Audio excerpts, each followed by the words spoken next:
المبين. وقال تعالى في القرآن المجيد والفرقان الحميد: وما أرسلناك إلا رحمة للعالمين.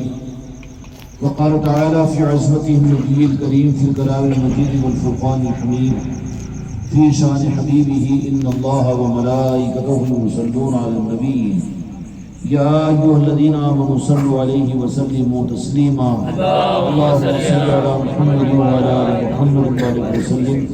صلاة وسلام عليك يا رسول اللہ، صلاة وسلام عليك يا حبیب اللہ.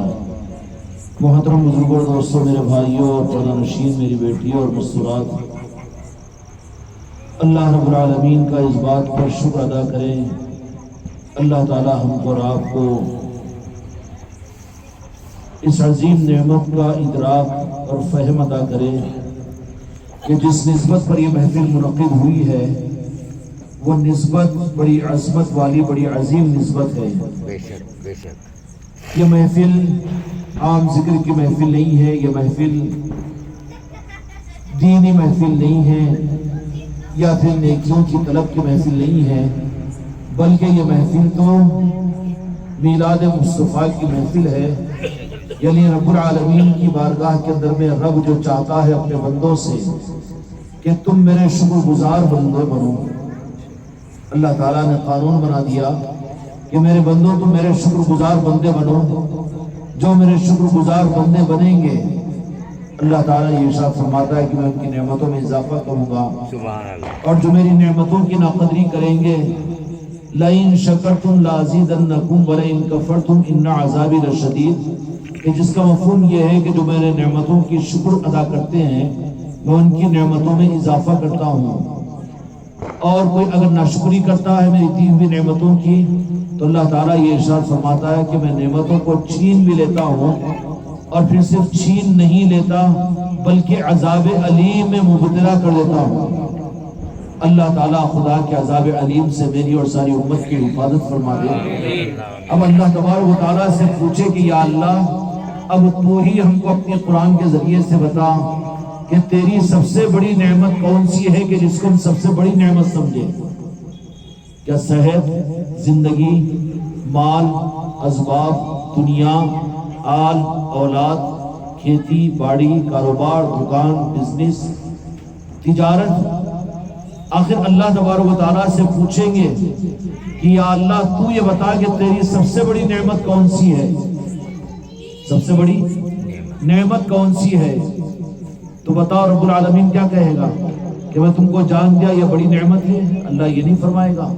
تم کو بیوی بچے دیا میں، یہ بڑی نعمت ہے؟ یہ نہیں فرمائے گا. قرآن مجید میں اللہ تبارک و تعالیٰ سے اگر اللہ تعالیٰ سے پوچھے کہ یا اللہ تیری نظر میں سب سے بڑی نعمت کون سی ہے، سب سے بڑی نعمت کون سی ہے، پوچھنا چاہیے نا رب سے. بے شک رب سے اگر پوچھو کہ بڑی نعمت تیری کون سی ہے تو قرآن مجید میں اللہ تبارک و تعالیٰ نے یہی بات فرمائی کہ میں نے اپنے محبوب کو تمہارے لیے اپنی سب سے بڑی نعمت بنایا. سبحان اللہ. سبحان اللہ. بے شک بے شک. تو کیا پتا چلا کہ جان سے بڑی نعمت رب کی نظر میں بندوں کے لیے، اپنی آل اولاد سے بڑی نعمت رب کی نظر میں بندوں کے لیے، تمہاری میری سانسوں سے زیادہ، تمہاری میری زندگی سے زیادہ، شدت کی بھوک کے وقت میں کھانے سے زیادہ، اور حالت سکرات میں پانی کے قطرے سے زیادہ، رہنے کے مکان سے زیادہ، اور بیماری کی سخت حالت میں صحت سے زیادہ بڑی نعمت خدا کی بارگاہ میں، رب کی بارگاہ میں. رب کیا فرمائے گا کہ اے مومنین، میں نے تم پر انعام کیا، بڑی انعام عطا کیا کہ وہ اپنے محبوب کی صورت میں. تو رب کیا کہے گا کہ تم جس کو بڑی نعمتیں سمجھتے ہو یہ بڑی نعمتیں نہیں ہیں. اللہ تعالیٰ اس دھوکے سے مجھ کو اور تم کو، پوری امت کو نکال دے. ابھی تک تو ہم بڑی نعمت کیا سمجھ رہے تھے کہ دنیا کا مل جانا، کاروبار کا بن جانا، بیوی بچوں کا ہو جانا، مکانات کی اچھی تعمیر کا ہو جانا، دکانوں کا لگ جانا، کاروبار کا بینک و بیلنس کا بن جانا، یہ اللہ کی نعمت ہے. اگر کوئی کسی مسلمان سے ملاقات بھی کرے، کیسے بھائی خیریت سے، اللہ کا شکر ہے. کیوں؟ کاروبار اچھے چل رہے، ماشاءاللہ، بیوی بچے خیریت سے، صحت عافیت ہے، اور اچھا اللہ تعالیٰ کھانے کو دے رہا ہے. یہ مقام شکر نہیں ہے. اگر رب سے پوچھو کہ یا اللہ تیری نظر کے اندر میں ہمارے لیے، یا اللہ تیری نظر میں نصرت کے لیے سب سے بڑی نعمت کیا ہے، تو خدا کی قسم رب نے قرآن مجید کے اندر بھی یہی فرمایا کہ اے نصرت، اب میں اپنے کو مخاطب کیا ہوں، تم میں سے ہر ایک اپنے کو مخاطب کرتا ہوں۔ قرآن مجید میں اللہ تعالیٰ نے فرمایا کہ سب سے بڑی نعمت اگر تم مجھ سے پوچھتے ہو تو میرے محبوب کو جو تمہیں عطا کیا ہوں یہ میری سب سے بڑی نعمت ہے۔ سبحان اللہ، سبحان اللہ، سبحان فرعون کو خدا نے حکومت دیا لیکن مصطفیٰ کا دامن نہیں دیا تو کافر ہوا۔ شداد کو اللہ تبارک و تعالیٰ نے جنت جیسے محلات دیا لیکن میرے آقا کی صورت اور نسبت عطا نہیں کیا تو نعمت تھی وہ۔ قارون کو خزانے اور مال دیا اللہ تعالیٰ نے، نعمت تھی وہ۔ فرعون کو صحت کے 850 برس تک اس کو چیخ تک نہیں آئی، کیا نعمت تھی وہ؟ رب 1 لخت کہتا ہے کہ وہ میری نعمت نہیں ہے۔ اگر تم مجھ سے پوچھتے ہو، حاضرین محفل میلاد، اس پیغام کو لے کر اٹھو اور دل کے دروازے کو کھول کر سنو کہ اللہ کی سب سے بڑی نعمت رب سے اگر پوچھے، کیونکہ دینے والا وہ ہے تو معلوم ہے تو اسی سے کرے نا، کیا کریں؟ ایک لاشعور بچہ ہے، باپ اس کو 10 روپے کی نوٹ دے دیا تو سمجھ رہا ہے کہ 10 روپے کی نوٹ ہی سب سے بڑی ہے، لیکن باپ سے پوچھ کہ 10 روپے کی نوٹ، بچہ ہے اس لیے 10 روپے کی نوٹ کو بڑی سمجھ رہا ہے، ذرا بڑھے گا تو پھر معیار بڑھے گا تو 100 کی نوٹ کو بڑی سمجھے گا، 1000 کی گڈی کو بڑی سمجھے گا، لاکھ کے بیلنس کو یہ بڑا سمجھے گا، اس کے بعد میں گھر کو بڑا سمجھے گا، بیوی کو بڑا سمجھے گا، معیار بڑھتا چلا جائے گا۔ اب ابا سے پوچھو، بیٹا باپ سے پوچھے، نہیں میں تو سمجھا تھا 10 روپے کی نوٹ کو بڑی نعمت، لیکن ابا جان آپ ذرا مجھے بتاؤ کہ بڑی نعمت کیا ہے، تو باپ کیا کہے گا؟ باپ یہی کہے گا کہ تو مجھے اپنا باپ اور میرا فرمانبردار رہے تو 10 روپے سے لے کر ساری ملکیت کا مالک تو ہے۔ کیا ہے؟ بڑی نعمت میری فرمانبرداری ہے، مجھے باپ ماننا ہے۔ سمجھ میں آئی کہ نہیں بات؟ قرآن اللہ نے کیوں دیا ہے؟ اللہ تبارک و تعالیٰ نے مجھ کو تم کو کلمہ کیوں عطا کیا ہے؟ رب العالمین نے نماز فرض کیوں کی ہے؟ اللہ تبارک و تعالیٰ نے قرآن پاک مجھ کو اور آپ کو تم کو کیوں دیا ہے؟ یہ بندے اللہ سے پوچھے کہ مولا ہم تو نادان ہیں، ہم 1000 لے کر اس کو بڑی نعمت سمجھتے ہیں، صحت لے کر بڑی نعمت سمجھتے ہیں، بیوی بچوں کو لے کر بڑی نعمت سمجھتے ہیں، گھر کو لے کر اپنی بڑی نعمت سمجھتے ہیں، لیکن رب العالمین تو میرا رب ہے، میرا مالک ہے، میرا خالق ہے، تو بتا کہ میرے لیے سب سے بڑی نعمت کیا ہے؟ تو رب العالمین قرآن مجید کے اندر میں فرمائے گا کہ میری طرف سے میرے نادان بندو تمہارے لیے سب سے بڑی نعمت میرے مصطفیٰ کی نسبت ہے۔ سبحان اللہ، میں نے سب سے بڑی نعمت کی صورت میں اپنے محبوب کو تمہیں عطا کر دیا ہوں۔ خدا کی قسم میرے مصطفیٰ سے بڑھ کر نہ زمین ہے، نہ آسمان ہے، نہ جنت ہے، نہ عرش الہی ہے۔ بے شک حق، سب سے بڑی نعمت رب کی میرے مصطفیٰ کی ذات کی صورت میں عطا کیا ہے۔ اور جن کو اس نعمت کا احساس نہ ہو وہ قرآن سے ہدایت یافتہ نہیں ہے۔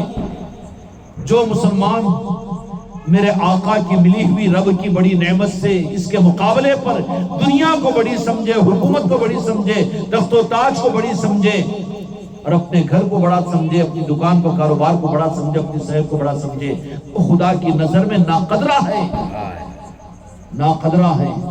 کیوں کہ اللہ تبارک و تعالیٰ نے جو بڑی نعمت کی صورت میں بندوں کو عطا کیا، قرآن پاک کے مطابق میں اپنے محبوب کی صورت میں عطا کیا ہے۔ اس لیے کسی نعمت کے بارے میں اللہ نے نعمت قرآن پاک کے اندر میں نہیں فرمائی، لیکن یہ فرمایا کہ اے ایمان والو، میں نے تم پر سب سے بڑی نعمت کی صورت میں اپنے محبوب کو عطا کیا ہے، محبوب کی نسبت کو عطا کیا ہے۔ اب اس نعمت کی قدر تمہارے اور میرے پاس بھی کتنی ہے؟ جو اس نعمت کی خدا کی قدر کرے گا خدا کے پاس ہے، وہی ایمان والا ہے۔ ایمان والا وہی ہے جو خدا کی اس بڑی نعمت کی قدر کرے گا۔ اور خدا کی بڑی نعمتوں میں سب سے بڑی نعمت زمین سے بڑی، آسمان سے بڑی، جنت سے بڑی، ایمان سے بڑی، قرآن سے بڑی اور جنت سے بڑی، عرش الہی سے بڑی سب سے بڑی نعمت خدا کی قسم صرف اور صرف میرے آقا کی ذات ہے۔ اللہ نے قرآن مجید کے اندر فرما دیا کہ مومنین کے اوپر میں نے اپنے محبوب کو جو عطا کیا ہے یہ میری سب سے بڑی نعمت ہے۔ اب اس نعمت کا ہم کو احساس تک نہیں ہے، اس نعمت کا ہم کو احساس تک نہیں ہے۔ اچھی صحت ہے تو اس کو نعمت سمجھتے ہیں، جیب میں 10,000 روپے ہے تو اس کو نعمت سمجھتے ہیں، رہنے کے اچھا مکان ہے تو اس کو نعمت سمجھتے ہیں، بیوی ہے، بچے ہیں تو اس کو نعمت سمجھتے ہیں۔ خدا کی قسم ان سب کے مقابلے میں بڑی نعمت یہ نسبت مصطفیٰ ہے کہ اللہ نے مجھ کو تو اپنا محبوب عطا کیا ہے۔ بے شک بے شک بے شک بے شک۔ آج اس کا احساس تک ختم ہو گیا، اس لیے ایمان بہت دور چلا گیا، اسلام باقی رہ گیا۔ ہماری زندگیوں میں اسلام ہے، ہم مسلمان ہیں، ہماری نمازیں، ہماری تلاوت، ہمارا ذکر، ہماری پیری مریدی یہ اعلان کر رہی ہے رمضان و بقرعید کا اہتمام کہ ہم مسلمان ہیں، لیکن مومن نہیں ہے۔ مومن وہ ہے جو ان ساری چیزوں سے زیادہ عظمت اور خدا کی نظر میں جو سب سے بڑا انعام ہے وہ اپنے محبوب کی صورت میں اس نعمت کے لیے ہم مشکور رہیں۔ بے شک بے شک۔ سمجھ میں آئی بات؟ آج اس کا تو احساس دور دور تک ختم ہو گیا کہ اللہ تعالیٰ نے کتنی بڑی نعمت مجھ کو اور آپ کو عطا فرمائی اپنے محبوب کی نسبت کی صورت میں بے شک کہ بڑی آسانی کے ساتھ میں ہم اپنے آقا کو یاد کر سکتے ہیں۔ لا الہ الا اللہ پڑھتے ہیں تو ساتھ میں محمد رسول اللہ بھی پڑھ لیتے ہیں، اور آگے جو قدرداں ہوگا وہ تو درود پاک بھی پڑھے گا، اور زیادہ قدرداں ہوگا تو اظہار بھی کرے گا، اس لیے کہ جو نعمتیں ملی ہے میری طرف سے اللہ تعالیٰ نے قرآن مجید نے فرمایا، کیا فرما دیا قرآن مجید میں؟ وَلَسَوْفَ يُعْتِيكَ فَتَرْضَىٰ فَأَمَّا بِنِعْمَتِ رَبِّكَ فَحَدِّثْ کہ میری طرف سے میں جو نعمتیں عطا کروں تو ان نعمتوں کو استعمال کر کر اس کا اظہار کیا کرو، اظہار کیا کرو۔ تو دو جہاں کے مالک میرے آقا کی صورت میں رب کی سب سے بڑی نعمت جو جنت سے اور عرش الہی سے زیادہ عظمت والی اور بڑی نعمت ہے، کیا ہم کو کبھی شکر ادا کرنے کا موقع ملا کہ ہم اپنے آقا کی اس ملی ہوئی نعمت کے اوپر شکرانہ بھی ادا کریں؟ یہ محفل میلاد کیا ہے؟ امت کے اندر میں سے ایمان کی پہچان کے ختم کرنے کے لیے امت کے اندر میں ظالموں یہود و نصارہ نے امت کے لوگوں کو استعمال کر کے ہمارے گھرانوں سے ہماری پہچان کو مٹا دیا۔ محفل میلاد یہ اصل میں اپنے مصطفیٰ کی نعمت کے ملنے کا شکرانے کا اظہار تھا۔ بے شک۔ کیا تھا؟ اللہ چاہتا یہ ہے۔ حضرت آدم علیہ السلام اور حضرت حوا علیہ السلام کو دنیا میں بھیج دیا، میدان عرفات میں ملاقات کروایا تو کہا کہ نکاح ہو رہا ہے تو مہر کیا ادا کرو؟ کیا مہر ادا کرو؟ مہر ادا کرنے کا سوال کیا حضرت؟ اس لیے کہ مہر کے بغیر تو نکاح نہیں ہوتا نا۔ تو مہر کیا تھا؟ مہر تم کیا ادا کرو گے؟ میرے محبوب پر درود پاک پڑھ لو۔ کیا پڑھ لو؟ میرے محبوب پر درود پاک پڑھ لو۔ یہ مسلمان میرے آقا کا کلمہ پڑھنا والا ہوتے ہوئے درود سے اس کو بیر، صلاۃ السلام سے بیر، کہاں تیرے اندر میں حق ایمان ہے؟ آج مسجد اسلام والی تو ہے لیکن ایمان والی نہیں ہے۔ ہماری زندگیاں مسلمان تو ہم ہیں لیکن مومن نہیں ہیں۔ خدا کی نظر کے اندر میں ہم مومن نہیں ہیں اگر ہمارے قلب کا تعلق میرے مصطفیٰ کے ساتھ میں اگر نہ ہو تو۔ اسلام دین ہے اور شریعت ہے، قرآن ہے، احکامات ہے، نماز ہے، روزہ اور زکوٰۃ ہے۔ ایمان یہ نہیں ہے، ایمان تو عشق مصطفیٰ جو میرے تمہارے دل میں ہو۔ اگر وہ نہیں کوئی گارنٹی نہیں۔ خدا کے وعدے مومنین کے ساتھ میں ہیں، مومنین کے ساتھ میں ہیں۔ نہیں ہوتا جلدی ہے تو چلے جاؤ، زبردستی نہیں بلایا یہاں پر۔ 12 بھی بجتے 1 بھی بجتا۔ یا عاشقوں کی محفل میلاد کی مجلس سے گھڑی گھنٹے دیکھ کر بیٹھنے والوں کی نہیں ہے یہ۔ عبداللہ سے اس ٹائم سے کہ بلائے تھے کیا 10 بجے دستر بچھائیں گے بلکہ نہیں کر سکتا ہمارا بچہ۔ اور تنویر ایسا تو نہیں ہے نا؟ نہیں، محفل میلاد ہے یہ۔ پوچھو چاند بھائی وغیرہ سے، محفل میلاد تمہاری اس ترپلی کے اندر بھی ہوتی تھی آج سے 15 سال پہلے، تو رات کے 2:30 3 بجے تک۔ اب تو یوز اینڈ تھرو والا بن گیا ہے یہ کیا ہے؟ ہاں، اجتماع ہو جا رہا ہے، بیان ہو جا رہا ہے، مقاصد دوسرے ہے اور ہیلا کچھ اور بنایا ہوا ہے۔ نہیں، یہاں تو عشق کے پیمانے لوٹتے ہیں، یہاں کہاں کس کو کھانا یاد آئے، یہاں کس کو دسترخوان یاد آئے؟ اگر یاد آ رہا ہے تو مسخرہ پن ہے وہ جو چیز کی روحانیت کی جو غذا ہے، اگر وہ ذوق حاصل ہو جائے تو نیند کہاں، بھوک کہاں، فکر کہاں، تیاری کہاں؟ بلکہ عاشقوں کا تو جنون اور پہچان کیا ہوتی ہے کہ ان کو اپنے مقصد سے مطلب ہوتا ہے۔ تو اسلام ہے قرآن پاک اور دین اور شریعت، لیکن ایمان نہیں ہے، اسلام ہے وہ۔ اور اسلام، پورا اسلام بھی ہمارے اندر میں ہو، لیکن اگر ایمان نہ ہو تو خطرہ ہے کہ خدا کی بارگاہ میں مردود کاٹ دی جائے۔ کیوں؟ کہ میرے آقا کے دو جہاں کے مالک کے حیات ظاہرہ میں، مدینے کے اندر میں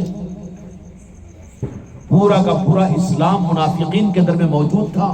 اذان کے انتظار میں وہ بیٹھا کرتے تھے آ کے، نمازوں کا اہتمام اور ان کے پیشانیوں پر نمازوں کی پہچان، اور ان کے حدیث پاک میں منافقین کے اس گروہ کا تذکرہ اور ان کی نقل کی گئی کہ ان کے پاجامے اوپر ہوا کرتے تھے، ان کے کرتے اور شرٹ نیچے ہوا کرتے تھے، اور وہ ہمیشہ اپنے بالوں کو منایا کرتے تھے، اور ان کی داڑیاں بڑی ہوئی ہوا کرتی تھی۔ یہ منافقین کی پہچان احادیث میں موجود ہے۔ اتنے عبادت گزار کہ ان کی پہچان یہ بتائی گئی کہ اگر عام مسلمان ان منافقین کو دیکھتے تو وہ اپنے نمازوں کو اور اپنے قرآن کو ہلکا سمجھتے تھے، لیکن یہ سارے اسلام کے اعمال کے باوجود منافقین کو یہ اعمال ان کو لیے فائدے کی چیز بنے، یا پھر خدا نے یہ فیصلہ کیا کہ تمہارے اندر میں تو اسلام اور نماز اور تمہارے اندر میں تو سارے احکامات تھے، لیکن ایمان نہیں تھا، تو پھر کافروں سے پہلے تمہیں جہنم میں داخل کروں گا۔ فکر کی ضرورت ہے کہ نہیں؟ اس لیے یہ دعوت اور یہ فکر تم کو اور مجھ کو اپنی ذات کے لیے، تم کو میری اپنی اولادوں کے لیے، اپنے گھروں کے لیے، اور اس کی فکر اور اس کے رخ کے صحیح کرنے کے لیے مسجدوں میں نہیں آنے والوں سے زیادہ مسجد میں آنے والے اور نمازوں کے پڑھنے والوں کے لیے ضروری ہے۔ ہم اپنے عملوں کے اوپر گھمنڈ اور تکبر نہیں کر سکتے، اس لیے کہ وہ اسلام کا نظام ہے۔ اگر ایمان نہیں تو میرے آقا کے حالت زمانے ظاہرہ کے اندر میں منافقین عمل کر کے بھی خدا نے ان کے لیے فیصلہ یہ کر دیا کہ وہ کافروں سے پہلے جہنم میں داخل ہوں گے۔ کیوں؟ کہ اسلام ان کے پاس میں تھا لیکن ایمان نہیں تھا، اور ایمان خدا کی قسم صرف عشق مصطفیٰ ہے، سبحان اللہ، عشق مصطفیٰ ہے۔ آج امت محروم ہے، جو باغ و بہار آج تم کو مجھ کو نظر آ رہی ہے، مسجد آباد ہے، محلوں میں حفاظ علماء اور مفتیان اکرام ہیں، اور جتنی نمازیں، جتنی مسجدیں، جتنے مدارس ہیں، یہ سب کچھ کا سب کچھ کوئی دادا گیری نہیں کر سکتا۔ حق کی بات بتاؤں، اگر وہ تمہارے گھروں میں 25 سال پہلے محفل میلاد نہیں ہوتی تو پھر مدرسوں کو دینے والے وہی تو میلاد کرنے والے ہی تو لوگوں نے دیا ہے۔ اپنی اولادوں کو کون دیے؟ وہی میلاد کرنے والے، وہی کنڈے کرنے والے، وہی 11ویں شریف کرنے والے، وہی اولیاء کے چاہنے والے۔ ورنہ دنیا دار، دنیا پرست تو اپنی اولادوں کو تو امریکہ اور انگلینڈ بھیجتے ہیں، سعودیہ بھیجتے ہیں مال کمانے کے لیے، لیکن تمہارے مدرسوں کو بچے کس نے دیے؟ تمہاری جماعتوں کو افراد کس نے دیا؟ تم کو تمہارے ممبر کس نے دیے؟ خانقاہوں کو افراد کس سے ملے؟ یہ سب کے سب یہ گھروں میں ہونے والی محفل میلاد سے ملے۔ کس سے ملے؟ عشق رسول ان کے اندر پیدا ہوا تھا ان میلاد کی محفلوں سے۔ دیکھا ظالموں نے، یہود و نصارہ نے، کہ اصل چیز ان کے اندر میں سے کھینچنا ہے تو کیا کیا جائے؟ ان کے گھروں سے محفل میلاد کو نکالا جائے، عشق مصطفیٰ کے تذکروں کو ختم کر دیا جائے۔ کیوں؟ بہت ہوشیار ہوتے ہیں نا یہود و نصارہ۔ کیوں؟ کہ مسجدوں میں جا کر بیانات سن لینے دو، جمعہ میں بیان کر لینے دو، اور سیرت النبی کے جلسے کر کے سال میں 2-4 کر لینے دو، باہر کا باہر رہنے دو۔ لیکن محفل میلادہ پہلے کہاں ہوتی تھی؟ کہاں ہوتی تھی؟ مسجدوں میں بھی ہوتی تھی، ہر گھر میں ہوتی تھی، ترپلی میں بھی ہوتی تھی، ہوگی نا؟ ہوتی تھی کہ نہیں؟ اور بیٹا ہوتی تھی نہیں محفلیں؟ گھروں میں ہوتی تھی۔ کیوں؟ اس کا فیض، کیونکہ جہاں محفل میلاد ہوتی ہے میرے آقا کی، جہاں محفل میلاد ہوتی ہے وہاں پر آسمانوں سے نور نازل ہوتا ہے، عرش الہی سے نور نازل ہوتا ہے۔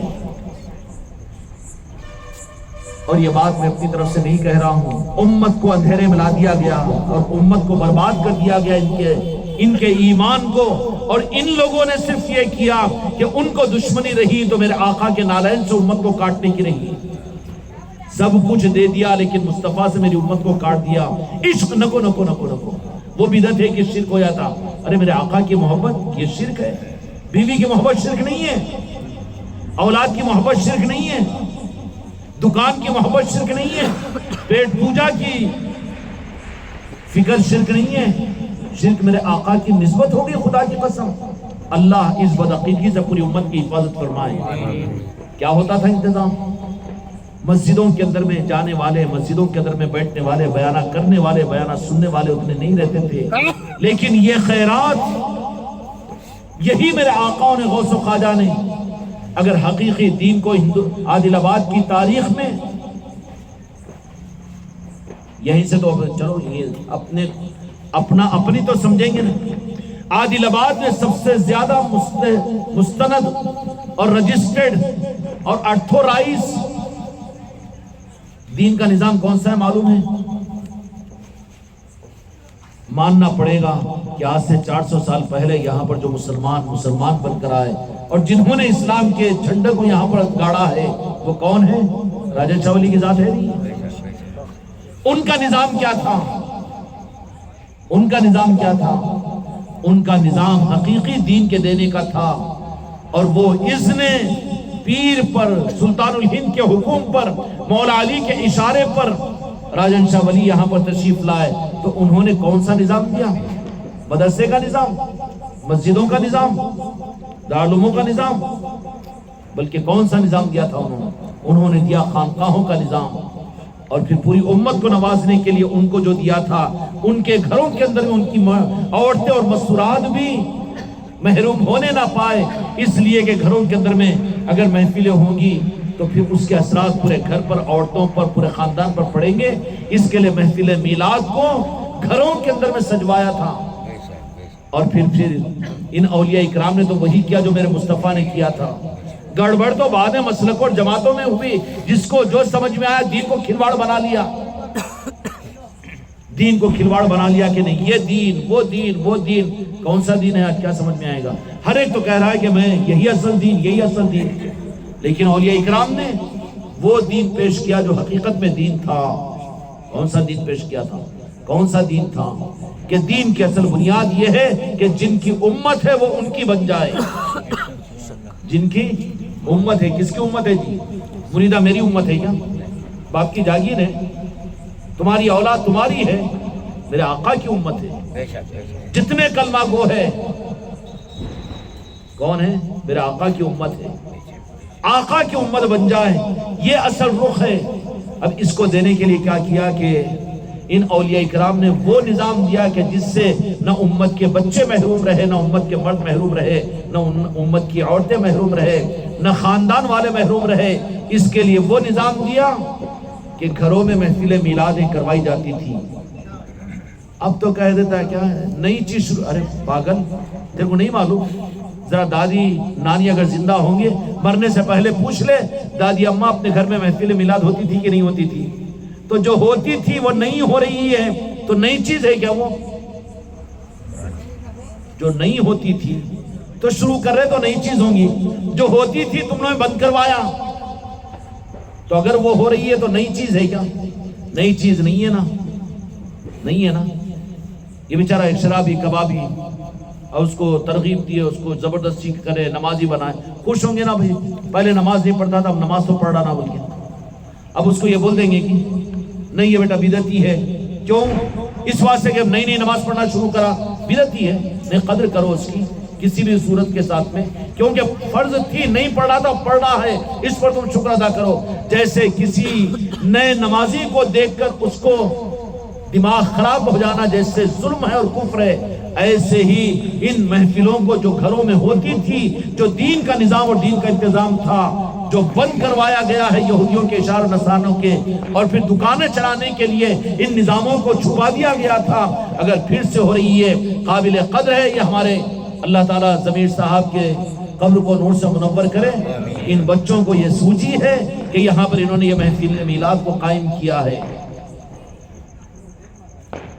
کوئی نئی چیز تھوڑی ہے. تو شاید کہ تم بھی معلوم کریں گے تو تمہارے گھروں میں بھی ہوتی تھی, محلے کے گھر کے اندر میں ہوتی تھی. یہ نئی چیز کیسی ہوئی؟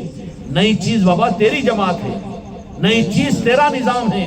100-150 سال سے اوپر کا کوئی بایو ڈاٹا نہیں ہے تیرے پاس. لیکن یہاں کا سب سے قدیم اگر نظام ہے راجن شاہ ولی کا عادل آباد کے لیے, تو ان کا نظام تو یہی ہوگا.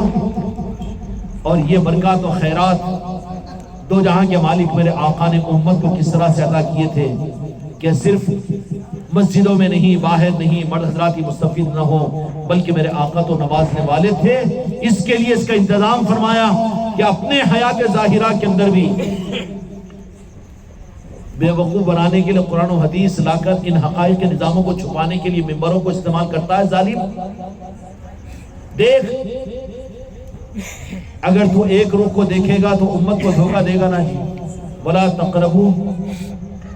تقربوا السلام, نماز کے قریب مت جاؤ. قرآن کی آیت ہے یہ.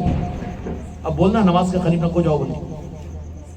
ولا تقربوا السلام, سورہ سرفراز, مراقبہ نہ کرو بیٹا, ادھر دیکھو. ولا تقربوا السلام, نماز کے قریب مت جاؤ. اب کہنا شروع کر دے کہ دیکھو اللہ قرآن میں فرمایا ہے کہ نماز کے قریب مت جاؤ. سورہ انیس بھائی قرآن پاک میں ہے ولا تقربوا الصلاۃ کہ نماز کے قریب مت جاؤ. آیت ہے. اب اعلان کر دوں کتنا بڑا کافر ہوں گا میں. لیکن وَأَنْتُمْ سُكَارَىٰ آگے فرمایا گیا کہ پینے کی حالت میں مت جاؤ, پی ہوئی حالت میں, نشے کی حالت میں مت جاؤ. اب آدھا اگر سنانا شروع کر دیں اور پھر دلائل دیں کہ قرآن میں ہے, یہ قرآن میں ہے, ذرا آگے اور پیچھے بھی تو دیکھنا. امت کو دھوکہ مت دے. سنا تو پورا سنا, اور سنو بھی تو جو پورا سنا رہے ان کا سنو. جو آدھا اپنے غرض کے لیے سنائے ان کا سن کر تو تم نیم حکیم خطرے جان بن جاؤ گے. نیم حکیم خطرے جان, آبادی ویران, قبرستان آباد. یہی تو ہو رہا ہے نا. عمل عمل, نماز نماز, لیکن عشق مصطفیٰ اور ایمان اسلام دے رہے ہیں اور ایمان کو لے رہے ہیں. خدا کی قسم ایمان عشق مصطفیٰ ہے جو تمہاری قبر میں تمہارے اسلام کا بدلہ دلائے گا نہیں. اگر ایمان نہیں ہے تو پھر خدا کا غضب کا ذریعہ بنے گا, وہ تمہاری قبر جہنم کا آگ بنے گی. سمجھ میں آئی بات؟ ایمان کیا ہے؟ عشق مصطفیٰ ہے. ایمان عشق مصطفیٰ ہے. تو اس لیے ولا تقربوا السلام کہ نماز کے قریب مت جاؤ.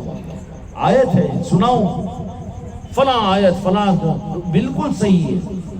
لیکن کیا کہا گیا کہ نشے کی حالت میں نماز کے قریب مت جاؤ. اور چور اچکا اگر سنا دے خالی نماز کے قریب مت جاؤ. قرآن کی چاہے سنا رہا نا, قرآن کی سنایا مگر پوری تو سنانا.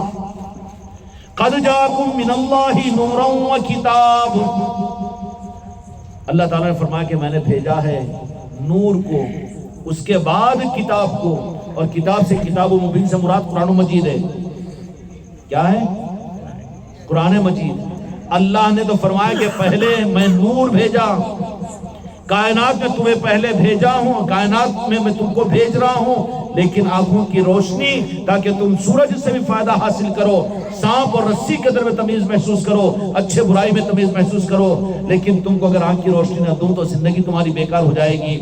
تو پہلے تم کو میں آنکھ کی روشنی دیتا ہوں. اللہ نے فرمایا کہ پہلے میں نے تمہیں نور کی نسبت عطا کی اپنے محبوب کی محبت اور عشق کی صورت میں. اس کے بعد میں یہ قرآن تمہیں کامیابی دلائے گا اور یہ قرآن تمہاری رہبری کرے گا. اب کتاب کو پکڑ لے, نور کو چھوڑ دے, نور کو نظر انداز کر دیں. یہ کیا نور کا نظام ہے؟ میرے مصطفیٰ کا نظام. قرآن کہتا ہے کہ قد جاءکم من اللہ نور, اس سے مراد تو جہاں کے مالک کی ذات ہے کہ اللہ نے فرمایا کہ میں نے نور بھیجا ہے. سمجھ میں آئی بات؟ اب نور میرے آقا کو تو اللہ تعالیٰ نے بھیج دیا. اب پھر وہ تو ہم اپنے آقا کے حیات ظاہرہ میں نہیں ہیں, لیکن ہم کو وہ نور کیسے ملے؟ کیا صرف صحابہ اکرام رضی اللہ اجمعین جو آپ کے حیات ظاہر میں پیدا ہوئے اسی وقت میں نور تھا؟ یا رسول اللہ کہ ہم 15ویں صدی میں پیدا ہونے کے بعد ہم وہ ہمارے آقا کے اس نور سے محروم ہو جائیں؟ رب العالمین کہے گا کہ پروردگار میں تمہارا ہوں، میں جیسے ان صحابہ کا رب تھا اور خدا تھا، جیسے میں نے ان کو نوازا ویسے میں تم کو بھی نوازتا ہوں۔ یا رسول اللہ پھر آپ کا نور ہم کو کیسے حاصل ہو؟ تو میرے مصطفیٰ یہی فرمائیں گے کہ جہاں میرے میلاد کا تذکرہ ہوتا ہے وہاں پر نور نازل ہوتا ہے۔ سبحان اللہ، سبحان اللہ، بے شک۔ اب اس نور ہی کو تو کاٹ دیا گیا نا۔ دین اور عمل کی ترغیب تو بہت دی جاتی ہے، لیکن نور کے نظام کو ڈسکنیکٹ کر دیا گیا ہے۔ نور کا نظام ہی اندھیرا کر دیا گیا ہے۔ اندھیرے کے اندر میں نہ سانپ میں نہ رسی میں تمیز ہوگی، اور پھر بھٹکتا رہے گا، ٹھوکر کھاتا رہے گا۔ اسلام کے دشمن تو ان کو دین سے، اعمال سے اور عملوں کے زیادہ ہونے سے اس کی مخالفت نہیں کرتے، لیکن ان کی مخالفت یہود و نصارہ کی ہوتی ہے کہ یہ ان کے محبوب کی محبت کی وجہ سے ان کے قلب میں نور کی نسبت قائم نہ ہو، تاکہ اگر نور ہوگا اندر کے اندر میں تو یہ فرق محسوس کریں گے نا۔ اس وجہ سے کیا کرو کہ نور کا فیوز نکال دو، آقا کے ساتھ میں نور کی نسبت ان کو ختم کر دو، پھر اپنی مسلک خوب چلائیں گے ہم۔ ارے تمہارا وجود کیسے 150 سال پہلے تم تھے کہ کیوں پیدا ہوئے، پھر کس کو پیدا ہوئے کیوں ستا رہے؟ تمہاری جماعت 120 سال کی، ارے پیدا تو تم 120 سال ہوئے، لیکن میرے مصطفیٰ کا دین تو 1500 برس پہلے کا ہے۔ کس کو پیدا ہوئے کس کو ستا رہے؟ پیدا ہوئے یہودیوں کو ستاؤ، نصرانیوں کو پیدا ہوئے نصرانیوں کو ستاؤ، مجوسیوں کو پیدا ہوئے مجوسیوں کو ستاؤ، کافروں کو پیدا ہوئے کافروں کو ستاؤ۔ یہ میرے آقا کی امت ہے، آقا کو آقا کی امت بنا دو۔ اس کے لیے میرے مصطفیٰ سے پوچھے، رب العالمین سے سوال کرے کہ وہ نور کا فائدہ تو میرے آقا کو ان سے ہوا تھا، صحابہ کو، لیکن ہمارا کیا قصور ہے؟ یا رب العالمین آپ کے نور سے ہم کیسے مستفید ہو؟ آپ نے فرما دیا قد جاءکم من اللہ نور، کہ تیرا وہ نور ہے، تو اب ذات مصطفیٰ تو ہمارے سامنے نہیں ہے، آمینہ کے لال تو نہیں ہے، عبداللہ کے دلارے تو نہیں ہیں، لیکن وہ نور ہمارے کیا ہوگا؟ تو دو جہاں کے مالک نے یہ بات ارشاد فرما دی اور امت کو سمجھا دیا کہ میری ذات اگر نہیں ہے تو میرے میلاد کا تذکرہ قائم مقام نور کے ہے، اس لیے کہ وہ نور رب کی طرف سے چلا تھا، نور رب کی طرف سے چلا تھا اور میرے مصطفیٰ کے ذریعے سے امت کو ملا تھا۔ اب وہ نور کے ملنے کا راستہ آپ کے قائم مقام، آپ کے میلاد کی محفلیں، آپ کے عشق کی محفلیں ہیں۔ اب یہ کیسا ہوگا جی؟ کیا حدیث میں ہے کہ ہاں حدیث میں سب کچھ ہے، مگر بات کیا ہے؟ آدھا اپنے مطلب کا سنایا جاتا ہے، آدھا انکار کر دیا جاتا ہے۔ لا تقربوا الصلاۃ، نماز کے قریب مت جاؤ، قرآن کی آیت ہے، قسم کھا لیتا ہوں میں قرآن پر ہاتھ رکھ کر، لا تقربوا الصلاۃ، نماز کے قریب مت جاؤ۔ کتنا بڑا کافر ہو جاؤں گا میں، گناہگار ہو جاؤں گا کہ نہیں ہوگا؟ آدھے سے مطلب ڈنڈی مارنا ہے نا۔ یہ سورہ لا تقربوا الصلاۃ وانتم سکارا، کہ نشے کی حالت میں قریب مت جاؤ۔ یہی چکر ہوا ہے دنیا کے اندر میں، امت کو عشق رسول سے کاٹ دیا گیا، نور کے نظام سے کاٹ دیا گیا اور نور کے فیوز کو نکال دیا گیا، اور امت کو اپنی مسلکوں کی غذا بنا لی گئی، اپنی جماعتوں کی تعدادوں کو کثرت میں لا دیا اور اپنے اپنے نظاموں کو چلایا۔ اور پھر اس ظلم کے اندر میں ان سب ظالموں نے میرے آقا کی امت کو آقا کے نالین سے کاٹ دیا۔ اندھوکناک مسئلہ ہے میرے بچوں، ذرا احساس پیدا کرو۔ کسی پیدا کرنے والی ماں سے پوچھو کہ اس کی اولاد کو اگر اس سے بچھڑ دیا جائے تو اس کو کیا تکلیف ہوتی ہوگی۔ تو میرے آقا کی امت کو دین کے نام پر اگر میرے آقا کے نعرے پاک سے روک دے اور میرے آقا کے عشق اور محبت سے روک دے اور دے دے یہ نماز، یہ روزہ، یہ زکوٰۃ، تو اس سے زیادہ تو مدینے کے منافق کرے تھے، تو اس سے زیادہ تو امام حسین علیہ السلام کے شہید کرنے والے اور شہادت میں پیش کرنے والے وہ یزیدی اعمال کیے تھے۔ اعمال کا اعتبار کہاں ہے؟ تیرے عملوں کے اندر میں ایمان کا ثبوت میرے آقا کے عشق و محبت کے ساتھ میں اگر ہے تو ٹھیک ہے۔ مدینے کے ماحول کے اندر میں دو جہاں کے مالک ایک مدینے کی گلی میں تشریف لے جا رہے ہیں، ایک گھر مبارک کے اوپر دستک دی تو فوراً وہ صحابی نکلے۔ کہاں؟ کیا نام ہے بیٹا ان کا؟ عامر انصاری رضی اللہ تعالی عنہ، ان کا گھر تھا۔ تو وہ جب جیسے ہی باہر نکلے تو کہا کہ میرے صحابی آپ یہ بتاؤ کہ تم اپنے گھر میں کر کیا رہے تھے؟ تو پریشان ہو گئے، کیا کر رہے تھے؟ کیا کر رہے تھے؟ میرے آقا نے فرمایا کسی اور وجہ سے میں نہیں پوچھ رہا ہوں، اس لیے کہ میں نے دیکھا کہ راس عرش الہی سے نور کی ایک نسبت ہے جو تمہارے گھر پر پورے مدینے میں صرف تمہارے گھر میں آ رہی ہے۔ سبحان اللہ سبحان اللہ سبحان اللہ، بے شک۔ اے ظالموں، امت کے گھروں میں محفل میلاد کرواؤ، امت کو محروم مت کرو، ہو رہی ہے تو مخالفت مت کرو، مخالفت کرو گے تو قیامت میں میرے مصطفیٰ کو منہ دکھانا پڑے گا، کہیں شفاعت سے محروم نہ ہو جاؤ۔ آج گھر سونے ہو گئے، مسجدیں سنی ہو گئی، محلے سونے ہو گئے، سب کچھ تو چل رہی ہے، دکانیں، ہر جماعت، ہر مسلک، ہر خانقاہ اپنی اپنی جگہ چل رہی ہے، لیکن سنے ہیں تو عشق مصطفیٰ کے نظام سنے ہیں جو تھے، ان چیزوں کو ختم کر دیا گیا دین کے نام پر۔ امت بیچاری سادی سیدھی بھولی بھاری لقمہ بن گئی۔ ارے قرآن ہے نا جی، مولانا بول رہے نا جی، مفتی صاحب بول رہے نا، کیا بول رہے ذرا یہ بھی تو سن، جو تھا وہ غلط تھا تو انہیں تو غلط ہی پیٹوں میں پیدا ہوا تو وہ صحیح کیسے ہو گیا کہ نیا قرآن نازل ہوا اس کے اوپر؟ وہی تو نظام تھا جس کی وجہ سے اس وجود میں آیا۔ باپ سے بیٹا کہ بیٹے سے باپ، او جی او قادر صاحب، باپ سے بیٹا کہ بیٹے سے باپ، نہیں اب یہ نیا زمانہ اب نہیں جمتا، وہ جاہل تھے ہوں گے، انہوں مانتے تھے ہوں گے باپ سے بیٹے کو، لیکن اب بیٹے سے باپ چلتا کیا؟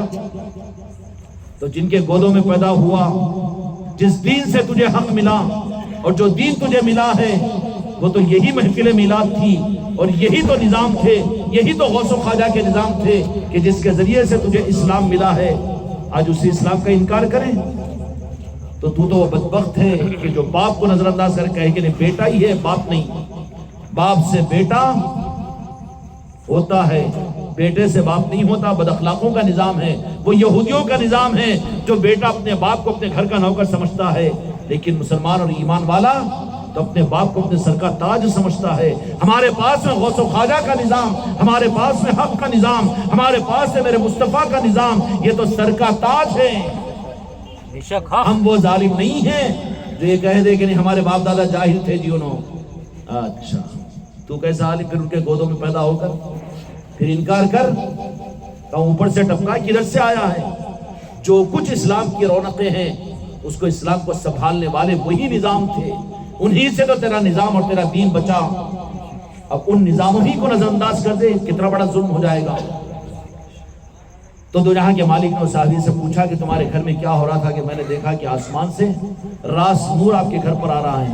تو ان لوگوں نے کہا کہ یا رسول اللہ صلی اللہ علیہ وسلم، ہم آپ کا میلاد مبارک کا تذکرہ اپنے گھر میں کر رہے تھے۔ نہیں ہے دلیل میلاد کی؟ اب یہ بن گیا فولادی، چھوڑ دیا ہے میلادی، پھر ہو جائے گا کیا ہے؟ اللہ تبارک و تعالی ہم کو اور آپ کو صحیح رخ عطا فرمائے۔ کہاں ہوئی محفل میلاد؟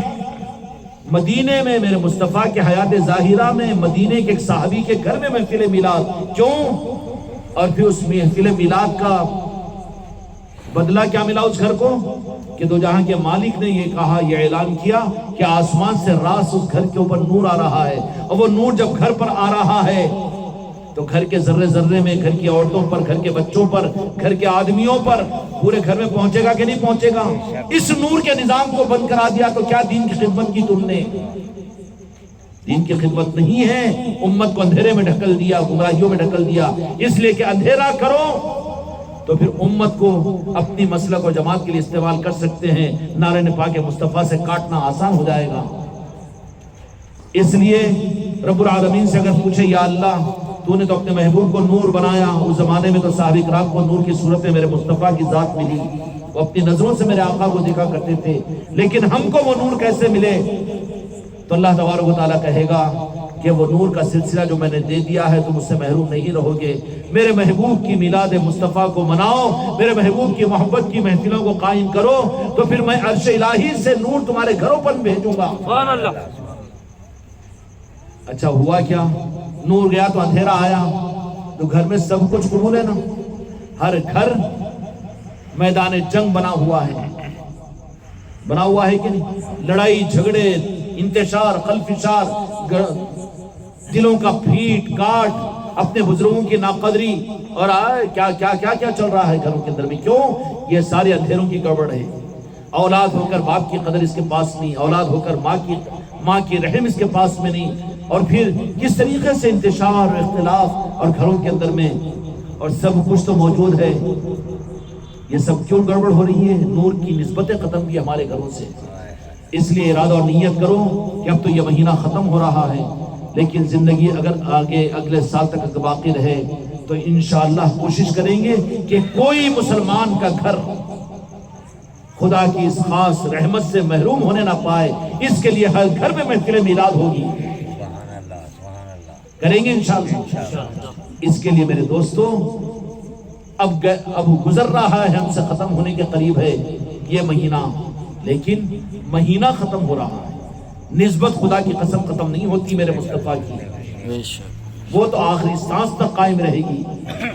مہینہ ختم ہو جائے گا لیکن نسبت ختم نہیں ہوگی، اس لیے اپنی سانسوں میں میرے مصطفیٰ کی محبت کو اپنے اندر میں داخل کرو، اپنے گھروں کے اندر میں درود پاک کے دستر کو بچھاؤ، اپنے گھروں میں یاد الہی کے ذکر کے مجالسوں کو رکھو، درود و سلام کی محفلوں کو رکھو، اولیاء کے رضوت کی محفلوں کو رکھو۔ یہ محفلوں سے اپنے گھروں کے اندر میں نورانیتوں کو پیدا کرو، تاکہ ظلمانیتوں سے، دنیا کے عذاب اور دنیا کی پریشانیوں سے، بیماریوں سے بھی تمہاری ہماری حفاظت ہو، ہمارے اور تمہارے گھروں کے اندر میں امن و شانتی اور سکون اگر پیدا ہو جائے۔ اس کے لیے اپنے گھروں کو انشاءاللہ مجلس اور محفلوں سے منور کرتے رہیں گے۔ سلطان الہند کا کرم ہے کہ خواجہ خواجگاہ نے ایک نظام خانقاہ محمدی کی صورت میں آپ کو، جس خانقاہ سے خوش قسمتی ہے محل تلپلی کے لوگوں کی، سرزمین عادل آباد والوں کی، کہ جو خانقاہ یہاں پر ہے لیکن دنیا مستفید ہو رہی ہے۔ آج یوگانڈا افریقہ کے اندر میں میلاد کی محفل ہے خانقاہ محمدی کے اندر میں، آسٹریلیا میں ہو رہی ہے اور کہاں نہیں ہو رہی ہے، لیکن ہم خود محروم رہے، بہت دکھ ہوتا ہے۔ خدا کرے کہ ہر گھر کو مستفید فرمائے، ایک نظام قائم ہو جائے۔ اس کے لیے مہینہ تو ختم ہوگا لیکن نسبت تو ختم نہیں کرو گے۔ اب نسبت تمہارا ثبوت کیا ہے، اس کا ثبوت کیا ہے؟ ہم فرض و واجب نہیں کہتے اس نشان کو، لیکن نشان تمہاری پہچان ہوتی ہے۔ کیا ہوتی ہے؟ فرشتے دیکھیں گے، اللہ کے اولیاء کا نظام دیکھے گا، آسمانی مخلوق دیکھے گی۔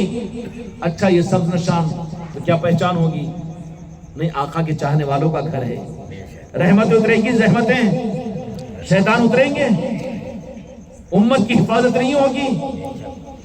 جب تک یہ نشان مسلمانوں کے گھروں پر موجود تھے سر کے اوپر، اس گھر کے بوڑھے بڑے ان کے بچوں کے آنکھوں کے تاج بن کر رہتے تھے، سر کے تاج بن کر رہتے تھے۔ نشانوں کو نکلوا دیا ظالموں نے، تو نتیجہ کیا نکلا کہ اس کی وجہ سے پھر نفرتیں، عداوتیں، ماں باپ کی ناقدریاں، گھروں میں انتشار و قلفشار، پھر پریشانیاں، اللہ عذاب ہی عذاب میں۔ اس لیے کہ وَلَئِن كَفَرْتُمْ إِنَّ عَذَابِي لَشَدِيدٌ، جو میری نعمتوں کی ناقدری کرتا ہے میں اس کو عذاب علیم میں مبتلا کرتا ہوں۔ پھر عذاب اللہ تعالیٰ کا کیسے آیا؟ اللہ کو سب گوارا ہے، لیکن اپنے محبوب کے انعام کی ناقدری اللہ کو بالکل گوارا نہیں ہے۔ اس لیے میرے بچوں، یہ نشان نسبت کا ثبوت ہے۔ خدا کرے کہ ہر مسلمان کو اس بات کی توفیق عطا فرمائے۔ آسمانی دنیا کی نیک مخلوق اور فرشتے دیکھتے ہوں گے، پورے مکانات ہیں، بڑے وائٹ ہاؤس ہے، سب کچھ ہے، اس کے بالمقابل میں جھوپڑی ہے لیکن وہاں پر سبز نشان ہے۔ اچھا، فرشتے تو پہچانیں گے، اولیاء تو پہچانیں گے، مومن تو پہچانیں گے، لیکن شیطانہ بھی پہچان لیں گے نا جی۔ شیطان نما انسانہ بھی پہچان لینا، دیکھتے کرتا گردن اکڑ جاتی اس کی، لکھوا مار رہی تجھے، ترنگے کے واسطے نہیں تیری گردن اکڑتی، کوئی اور نشان کے لیے نہیں اکڑتی، سب اس کو دیکھ پہچان دے دیتا نا، میں رحمان والا نہیں شیطان والا ہوں۔ یہ کہیں کو لگائے جی، کہیں کو لگائے، تو اب تک نسبت نہیں تھی، اب نسبت کی پہچان ہے ہماری ہے۔ ہم کو رب کو بتانا ہے، مصطفیٰ کو بتانا ہے، خدا کے فرشتوں کو بتانا ہے، اور پھر وہ وقت آخر ہمارا آئے گا، ملک الموت ہمارے گھر میں ہماری روح لینے کے لیے آئے گی، گھر پر آئے گی تو سب نشان دیکھے گی، سیٹ رائٹ ہو جائے گی۔ کیوں؟ یعنی آقا کی نسبت رکھنے والا ہے، نشانی نہیں ہے، اینٹینا تو ہے، ترنگا تو ہے، مرنگا تو ہے، برنگا تو ہے، پر سبز نشان نہیں ہے۔ کون ہے کہ جان دو جائے گی، دیتی ڈھس ڈھس، کن پٹے سیک کے نکالتی روح کو۔ اس لیے انتظام ہے تمہاری نسلوں کا، نشان تمہارے سر کے ہم فرض و واجب نہیں کہتے، لیکن یہ عظمتیں اور پہچان ہوتی ہے۔ افسوس ہے کہ جن گھروں کے اوپر ایک نشان کا موقع اور عنوان نہ ملے، اس لیے نشان تمہارے عقیدوں کی، تمہارے نسلوں کی تربیت کا سامان ہوگا، اس لیے اس نشان کو غیر اہم مت سمجھو۔ جن کے گھروں پر نہیں ہے، کل کے میلاد کے اس مہینے کے ختم ہونے سے پہلے جاؤ 15-20 روپے 100-150 روپے کا نشان لے کر آؤ اور کل اپنے اپنے گھروں کے اوپر لگوا دیجئے، تاکہ سال بھر وہ نسبت کا ثبوت باقی رہے۔ کریں گے انشاءاللہ؟ نظر بد سے بچو گے، شیاطین اور دشمنوں کی نگاہوں سے بچ جاؤ گے، پہچان قائم ہو جائے گی، اپنے ایمان کا ثبوت ہو جائے گا۔ ایمان کا ثبوت تم دیں گے، لیکن پریشانی کس کو ہوگی جی؟ جن کو پریشانی ہو رہی ہے سمجھ لینا یہ کون ہے جن کو پریشانی ہو رہی ہے؟ سب اچھا ہے جی، مگر وہ نکو نہ کیوں؟ وہی تو ہوگا نا، وہ نکو تو سمجھ لینا کہ کون سا ہے پھر۔ اس لیے میرے بچوں، سب کچھ یہ راستہ حق بہت آسان ہو جائے گا، لیکن اس شرط پر کہ کوشش کرو کہ کسی گھر کے اوپر یہ سبز نشان نہ ہو، ایسی بات نہ ہو، اپنی نسبت کا ثبوت ہو۔ اچھا، نسبت کا ثبوت ہو تو خانقاہ کا ثبوت ہے یہ نشان؟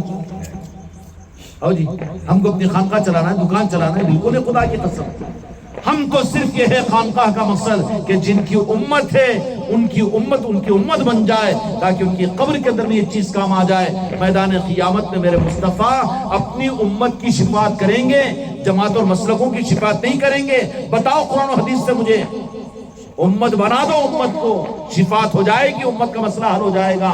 جماعتوں میں دم گھٹا کر اگر رکھ دو تو میرے مصطفیٰ تو کہیں گے کہ میری امت بنے نہیں، تم جماعت بن کر آئے، میری کوئی شفاعت کا وعدہ نہیں تھا۔ میرے مصطفیٰ کس کی شفاعت کریں گے؟ یہ جماعتیں تو اب بنی نا جی، اس سے میرے آقا کو کیا معاملہ ہے؟ میرے آقا تو اپنی امت بنائے تھے، اس لیے پوری امت کو اپنی امت بناؤ، میرے آقا کی امت بنا دو، جن کی امت ہے ان کی امت بنا دو، تمہاری امت کے لیے بڑی خدمت ہو جائے گی۔ سمجھ آئی؟ اللہ تبارک و تعالیٰ مجھ کو اور آپ کی خدمت کے لیے قبول فرمائے۔ یہ دین کی سب سے بڑی خدمت ہے، حق کی سب سے بڑی خدمت ہے کہ آقا کی امت کو آقا تک پہنچا دو اور آقا کی امت کو آقا کی امت بنا دو۔ یہ امت کٹ چکی ہے، مٹ چکی ہے، بہت چکی ہے، گمراہ ہو چکی ہے، ان کے ایک ایک کے پیروں پر ہاتھ رکھ کر ان کو میرے آقا کی امت ہونے کا احساس دلا کر آقا کی امت بنا دو۔ خدا کی قسم آقا اپنی امت کو سنبھال لیں گے، کریں گے انشاءاللہ۔ اللہ تعالیٰ بھرپور توفیق عطا فرمائے۔ اس کے لیے خانقاہ محمدی کا نظام ہے، کوئی اور نظام نہیں ہے، صرف آقا کی امت کو آقا کی بنا دینے کا یہ نظام ہے۔ ہر کلمہ گو کی قدر کرو اور ہر ایمان والے کے ساتھ میں تعظیم اور عظمت کے ساتھ پیش آ کر اس کو یہ حقیقت سمجھا کر اس کو اس رخ پر لانے کی کوشش کرو کہ جن کا کلمہ پڑھتا ہے تو اس کی امت ہے، ان کی امت بن جا، تاکہ وہ تجھے ایمان عطا کر دے، جو ایمان تجھے کام آئے۔ محفل میلاد یہ انتظام تھا میرے آقا کی طرف سے، قد جاءکم من اللہ نور، یہ نور کے تقسیم ہونے کا، لیکن اس نور کو بند کرا دیا، کتاب کو دے دیا قرآن کو، قرآن کی تفسیر، قرآن کا حکم، اس کا حرام، اس کا حلال۔ ارے وہ تو کام اس کے لیے آئے گا جس میں نور ہے، اور جس میں نور نہیں ہے اس کو کیا کام آئے گا؟ یہ قرآن پڑھ کر وہ گمراہ ہوگا، یضل بہ کثیرا یہدی بہ کثیرا۔ پھر عشق مصطفیٰ کے خلاف، میلاد کی محفلوں کے خلاف، یاد مصطفیٰ کے خلاف اسی قرآن کو پڑھ کر تراری کے ساتھ میں مسجد کے ممبروں پر بیان کر کے گمراہ کرے گا یہ۔ اس لیے میرے بچوں، اگر نور کو حاصل کرنا ہو تو رب سے بھیک مانگو، تو رب یہ کہے گا کہ میرے محبوب کا نور تم کو بھی ملے، اس کے لیے میرے محبوب کی یاد کی محفلیں اپنے گھروں میں کرو۔ کریں گے نا انشاءاللہ؟ اللہ تعالیٰ اس کی بھرپور توفیق عطا فرمائے۔ اتوار کو محفل بھی ہوتی ہے، ہر اتوار کو یہاں پر اپنے بچوں کے ساتھ میں مسرات کے ساتھ میں پہنچا کرو۔ آپ حضرات بھی روزانہ مغرب کی نماز کے بعد کی محفل کے اندر بھی شرکت کیا کرو۔ ایک نظام ہے جس سے پوری دنیا فیضیاب ہو رہی ہے، تم قریب رہ کر کیوں محروم ہوتے ہو؟